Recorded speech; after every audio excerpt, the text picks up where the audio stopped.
Thank you for the kind introduction. And especially many thanks to Abdul Salam, my good friend from Bethlehem, from Palestine, for invitation to this holy place. In fact, Bethlehem used to be in my heart since my early childhood as a place of the biggest miracle of the history of the mankind. And so I'm so touched and happy to be with you in this pre-Christmas time this evening. So thanks again for the invitation. I will bring you for the next 20-25 minutes to the field of pediatric endocrinology, and I will touch the third percentile.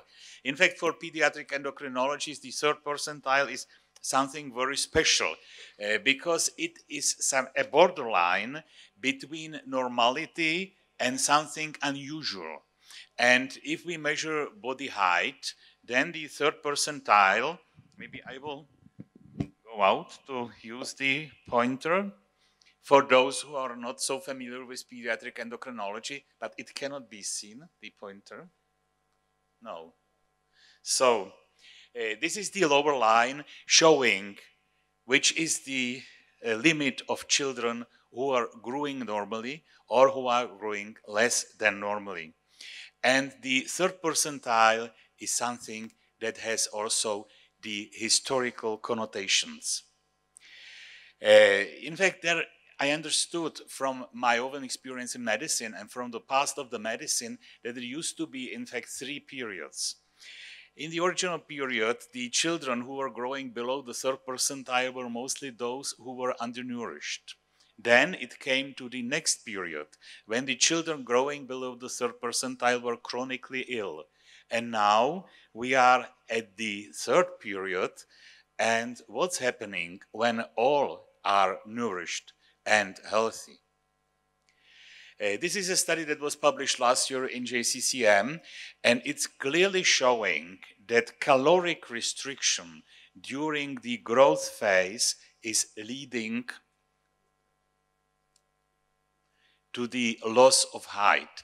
This is a study showing the body height in girls with anorexia nervosa below the first anorectic period, then at the admission, and then to the adult height. And you can see this is in standard deviations of body height, that they are losing the height, and they are persistently losing the height up to their adulthood. It is not much. It is only 0.5 per 4 standard deviations, which makes about 3 to 4 centimeters of adult height, but it is statistically highly significant. When we come back to the evolutionary history of our species, we realize that our ancestors lived as hunter-gatherers, and their skeletons are showing that they were much of the same height as ourselves. And the comparison with the modern hunter-gatherers suggests that their diet was reasonably adequate and varied. Their body mass index, blood pressure, and cholesterol were considerably lower than ours, and the diabetes was unknown. Our ancestors lived as hunter-gatherers for nearly all, 99% of our evolutionary history. The transition occurred about 10,000 years ago. As people settled in farming communities, it was due to the increased population pressure, and its health consequences were adverse. In ancient Turkey, the mean height of the earlier hunter-gatherers was 178 in males and 167 in females, and it fell progressively to 160 for men and 155 for women in the settled communities. Why? Now the reasons are quite clear, because the increasing dependence upon the single crops meant a less varied diet, and also the episodic famine. And in addition, the rising density of the population greatly increased the exposure to infectious diseases. And both of these leads to the loss of height. Still in the 19th century, in such a developed country as the UK, the working man aged 20 to 50 who lived in Bristol had a mean height of 167 centimeters and body mass index of 21.7. And the growth of the children in that time was strongly influenced by the income and social class. The children of the rich were about 10 centimeters taller and 3 kilograms heavier than the children of the poor. Iron deficiency, anemia, rickets, tuberculosis were common, and meat, vegetables, and fruit were only rarely eaten. We have the privilege to have a long tradition of measurement of the childhood population regarding the height. And you can see on the left panel in boys and in the right panel in girls, the gradual development of the heights during childhood and also the change in the final height. On the left panel in boys, the lower curve is a measurement of the early 19th century for military purposes. In that time, there is by sure no equivalent in the girls available. The next line, the light gray, is the classical measurement of the founder of the Czech anthropology, Jindřich Matějka, who measured the pupils of the elementary schools in both genders, as you can see. And then the additional 5 or 6 lines are the measurements each decade since 1951 to 2001. And the curves are showing the increase in body height during childhood, the increase in the final adult height, but also, if you would be a very careful observer, you can also notice an earlier pubertal spurt. So it means also the puberty, which is the landmark of puberty as menarche in girls, has shifted from the 19th century to the current times for about 3 to 4 years earlier. This was the past, we would say, but something is happening already now, and this is in Japan and especially in South Korea. And if you would carefully study these curves, you would see the same, but happening in the second half of the 20th century. And we can imagine Japan and South Korea, firstly Japan, then later South Korea, as the countries with a rapid social and economical development within the past decades. These are the unfortunate underprivileged parts of the world, and the more dark is the blue up to the black, the higher percentage of children is suffering from stunted growth due to malnutrition. But they are good news, because on the left part of the panel you can see the global decrease of the percentage of children who are suffering, and also the decrease in Asia and Latin America and Oceania on the lower panels. But unfortunately, this development is not so positive in Africa.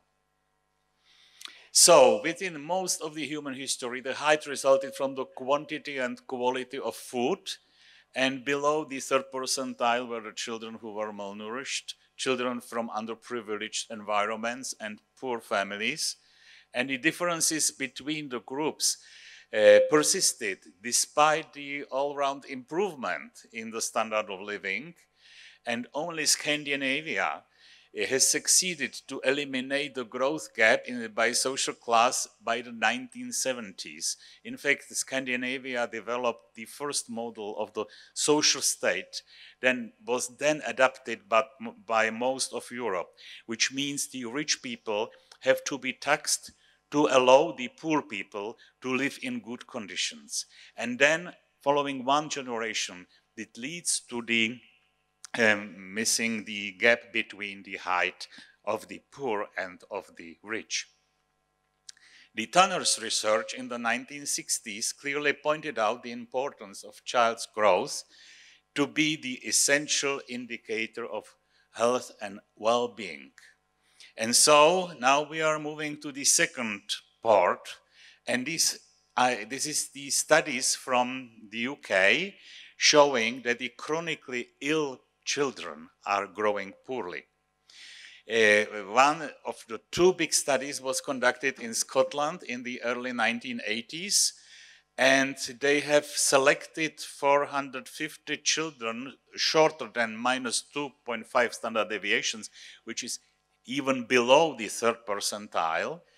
And of them, 9% were those who are assigned as short for gestational age with persistent short stature.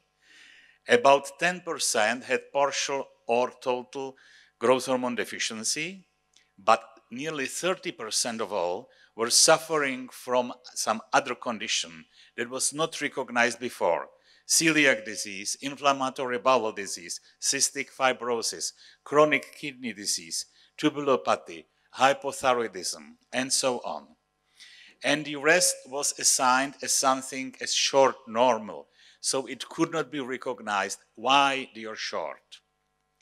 And this leads to the development of the so-called differential diagnosis of short stature, which I have been teaching our students for several decades. So it was recognized those children who are suffering from a chronic condition. It can be either in the growth hormone IGF-1 axis with the addition of the cortisol, too high cortisol, or thyroid hormones, too low thyroid hormones.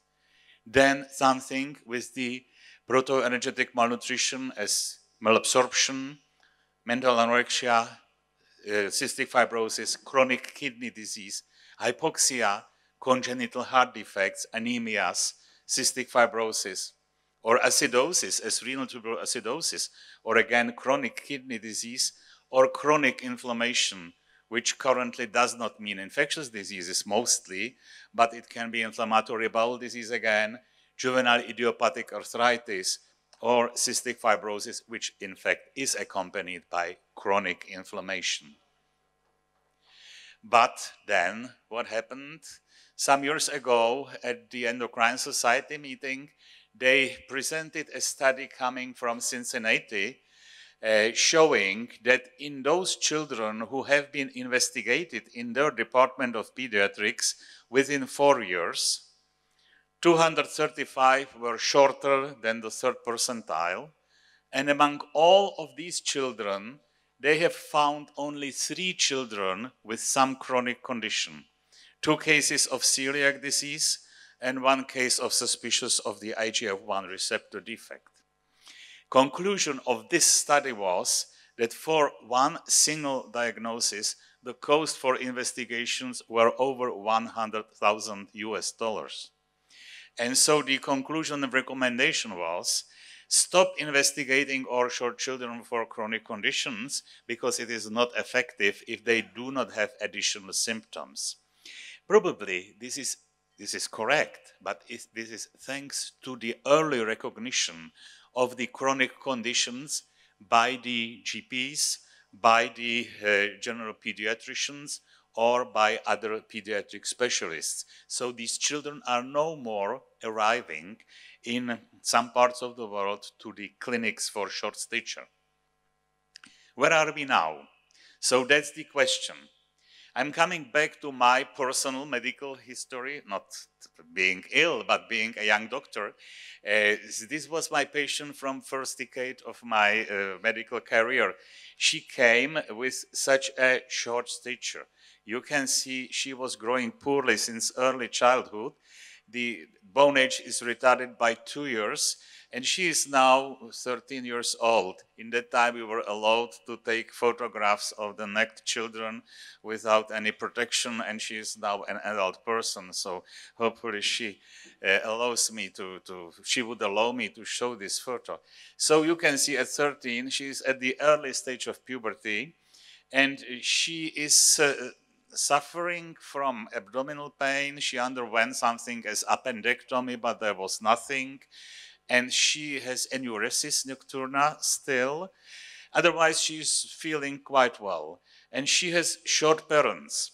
The father has 162, which for the recalculation for girls, you can see the O, this is the father, is 149 prediction, and the mother has 158. Both of them in relations to our population were quite short, especially the father. And we were investigating her for short stature, but started with the renal ultrasound because of the aneurysm, and found she has nephrocalcinosis, nephrolithiasis, and urolithiasis. And her pH of urine was alkaline, and she had low pH, 7.25. Every sampling was the same. And finally, she was assigned as renal tuberous acidosis. We were asking the parents, and do you feel healthy?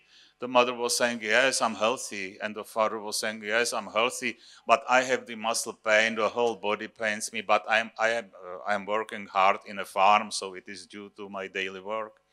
And so the father had the same, nephrocalcinosis, nephrolithiasis, urolithiasis, and pH 7.25. So it was autosomal dominant transmission of renal tuberous acidosis. And in that time, we had no idea about a gene for renal tuberous acidosis, but now we know that they are recessive forms, and they are also dominant or recessive, which is the RTA1A gene, also named as LCA1, which encodes the AE protein, a membrane chloride bicarbonate exchange transporter, which is essential for the urine acidification. And so we can presume that this family was affected by autosomal dominant transmission of this gene. And so I realized for the first time there can be probably some monogenic conditions that can cause short stature, but that was not generally accepted in that time. I then investigated maybe 1,000 children for the pH of the blood, and I never found a second family. So I stopped to investigate this then. In fact, this is the position of the transporter on the cells of the renal tubules, and this is the gene. I would not be happy to investigate, to sequence this gene, because it is a complicated molecule. Sorry, something this, yeah, we have it back. And then, so I was waiting for several decades, and then in 2014, the group from the US and Sweden, they have published this story about the agrecan. So the ACAN gene is encoding the agrecan molecule, which is a protoglycan. It is a part of the extracellular matrix of the cartilage. And they have found pathogenic variants of the ACAN gene in families with familiar short stature, leading to the advanced bone age, to the short stature in childhood, to early puberty, and to early termination of growth. In fact, some of the older family members were also affected by early joint problems or problems with the spinal cord, because the agrecan is a hydrophilic molecule that's ready to absorb the pressure by expelling the water. So everybody of us has got the agrecan in our joint cartilages and in the intervertebral discs. And we need it because when jumping down, it absorbs part of the pressure. And if it is not working, it leads to the early arthrosis or to the early vertebral problems. And this was shown in the families of these children. So in that moment, we realized the genetics of stature can be of real interest. And we started some genetic studies, and I will now show you results of one of these studies. We studied children from the group assigned as small for gestational age with persistent short stature.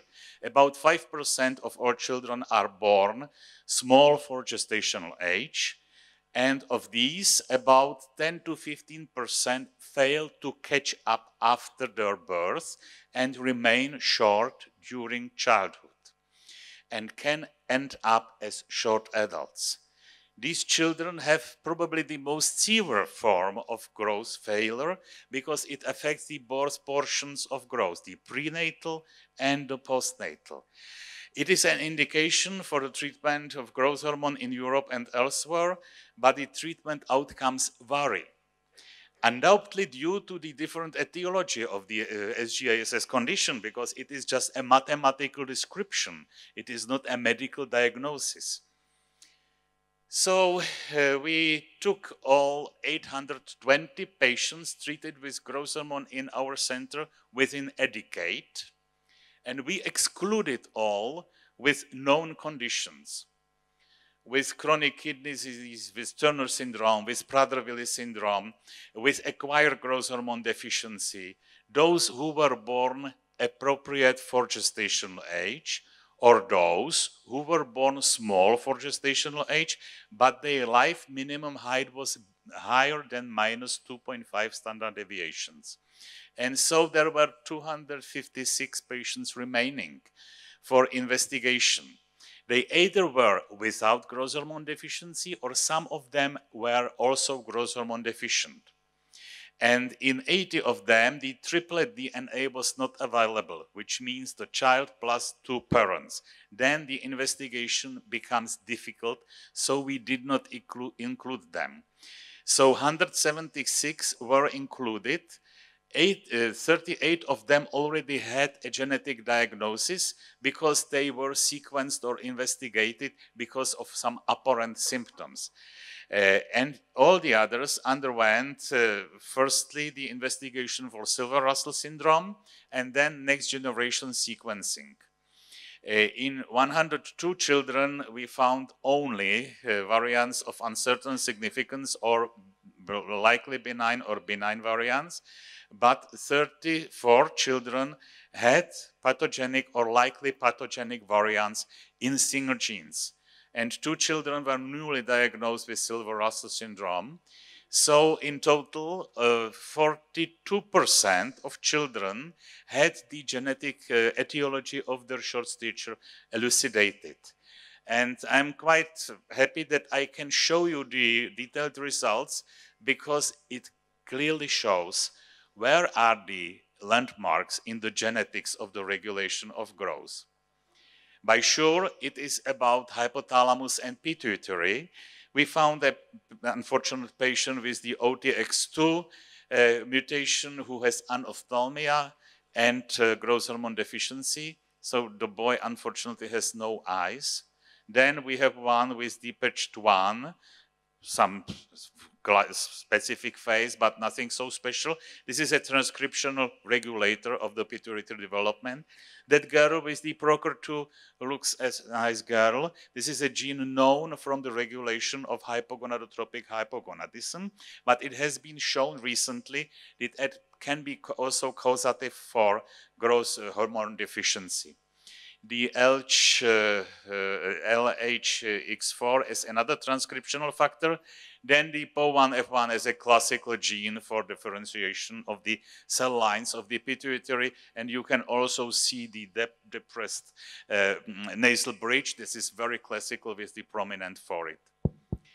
Then growth hormone secretagogue receptor. Last minute. You have, okay, excellent. Last minute? Yes.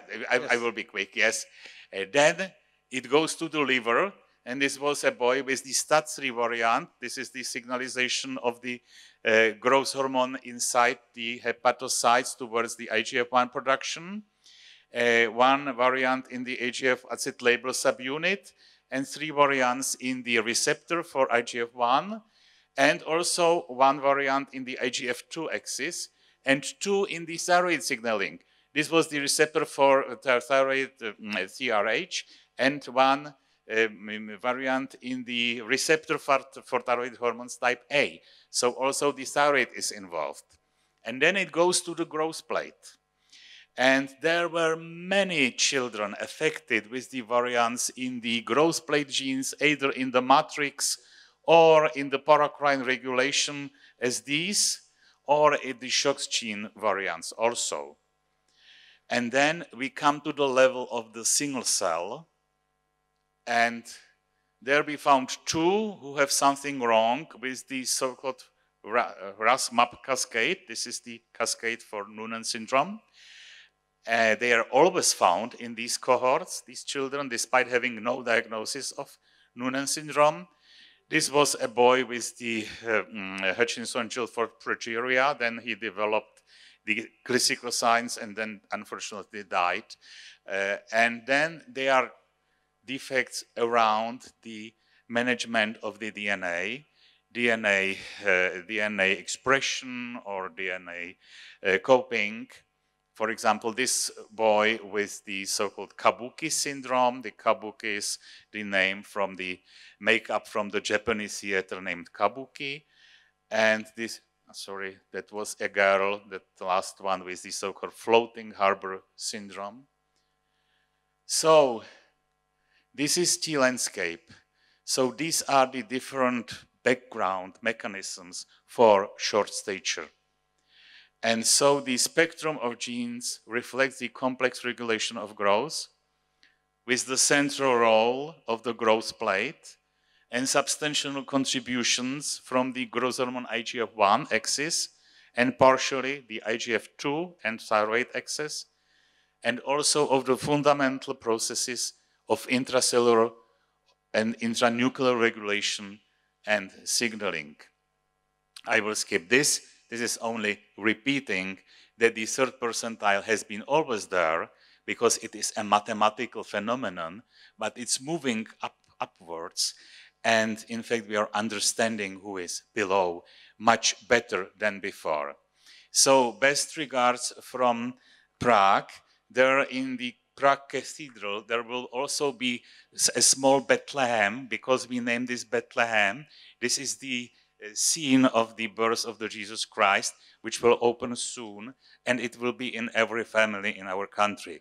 So I will be with you also during the oncoming Christmas in the Bethlehems. And this is our theme. Thank you.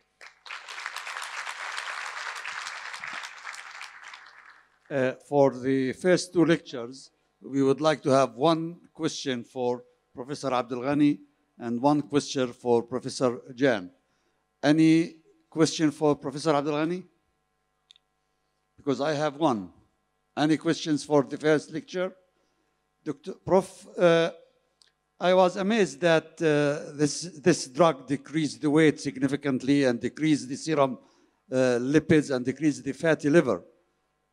Does it have any effect, or anyone studies its effect on atheromas in vessels, in arteries? Not yet, but stay tuned. Thank you. Any question for Professor Jan? Yes, please.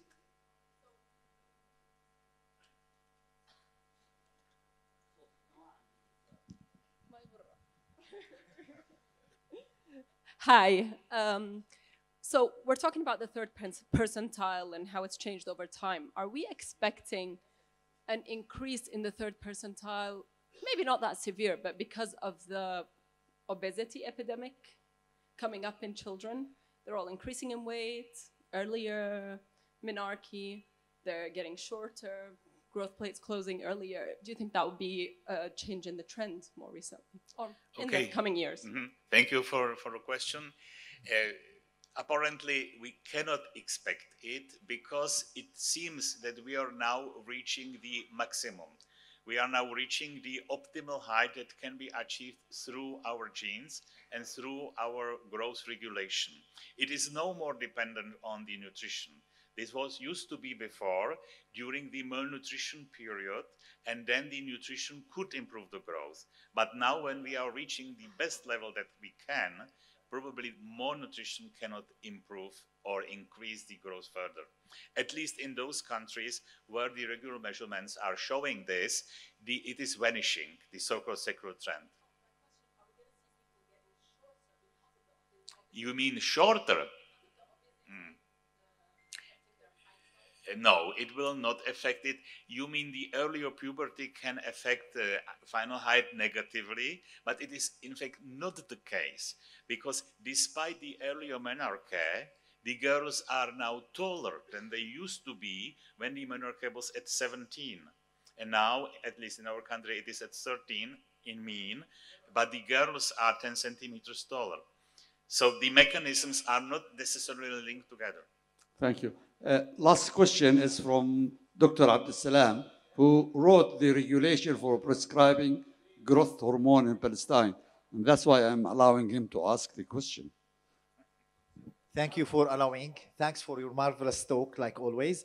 Just as he told you, we have a protocol in the Palestine so that regulates the growth hormone treatment. And idiopathic short stature is not one of the indications to give growth hormone to our patients for many reasons. And this is a long debate. What do you think about the issue of taking investigations for these ISS patients and even going to genetic to check for these patients to look for, let's say, microarray, the future is whole exome sequencing, to look for more genes, more syndromes, to have to go more deep and to have the genetic cause of these, or we can keep them off treatment and we'll stay in this third percentile, as you have said. In fact, idiopathic short stature is by sure a cohort for genetic testing if we are interested in this, but not for the decision about growth hormone treatment. Because in the US, they have accepted the indication idiopathic short stature, and in Europe, it was refused as an indication itself, but it is because of the different philosophy of the systems. Because in the US, if it is approved by the FDA, it means it is a legal treatment, but nobody is saying it will be reimbursed. In Europe, if something is approved as an indication, it is presuming that it will be reimbursed, which will be a big burden to the healthcare systems with doubtful outcomes. So the SGASS is an indication, but this is a specific subgroup of idiopathic short stature. So I am not in favor of having ISS as an indication for growth hormone treatment, but for those who might be interested in genetic findings, it can be an interesting field, but with no direct impact on the treatment decisions. Thank you.